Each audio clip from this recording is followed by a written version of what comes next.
দীর্ঘ প্রতীক্ষার পর ভোলার মেঘনা ও তেঁতুলিয়া নদীতে জেলেদের জালে ধরা পড়ছে রূপালী ইলিশ। এতে মাছ ঘাটগুলোতে ফিরছে কর্মচাঞ্চল্য।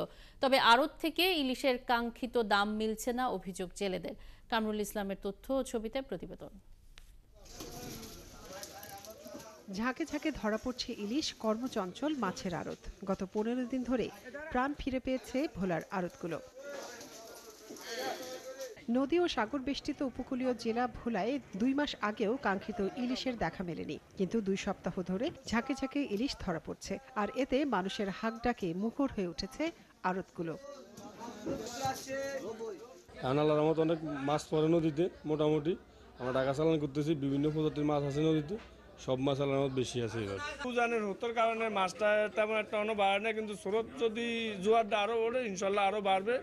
দুনিয়া তুলি মাছ ঘাটের অন্তত 10-15 লাখ টাকার মাছ প্রতিনিয়ত বেচা কিনা হয়। তবে ইলিশ ধরা পড়লেও স্বস্তি নেই জেলেদের। বলছেন আড়তে কম দামে মাছ বিক্রি করতে হচ্ছে, এতে লোকসানে পড়ছেন।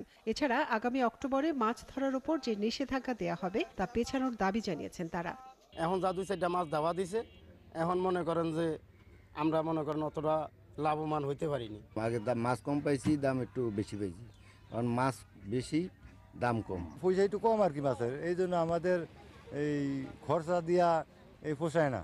আমরা তো চাই অভিযান পিছিয়ে দিলে আমাকে সবচেয়ে ভালো হয়। আমরা মোটামুটি সামনে দিয়ে এতদিন তো মাছ পড়ে না, সামনে দিকে 2-4টা বড় তখনই অভিযান দিয়ে দিব। জেলা মৎস্য কর্মকর্তা জানান, বছরে জুলাই থেকে অক্টোবর মাস পর্যন্ত নদীতে বেশি বেশি ইলিশ পাওয়া যায়, কিন্তু গত জুলাইয়ে বৃষ্টি কম হওয়ায় প্রথম দিকে কাঙ্ক্ষিত ইলিশ মেলেনি। তবে আগামী কয়েকদিন প্রচুর ইলিশ ধরা পড়বে। দুর্যোগপূর্ণ আবহাওয়া কেটে গেলে আমাদের গভীর সমুদ্রের মাছ যখন আসবে, তখন ব্যাপক পরিমাণে মাছ উৎপাদিত হবে এবং এটা সারা বাংলাদেশে কিন্তু এই ভোলার মাছটি বাজারজাত হবে। জেলা মৎস্য অফিসের তথ্য বলছে, গেল অর্থ বছরে ভোলায় 1,82,500 মেট্রিক টন ইলিশ উৎপাদন হয়েছে। আর এবারে লক্ষ্যমাত্রা ধরা হয়েছে 1,85,000 মেট্রিক টন।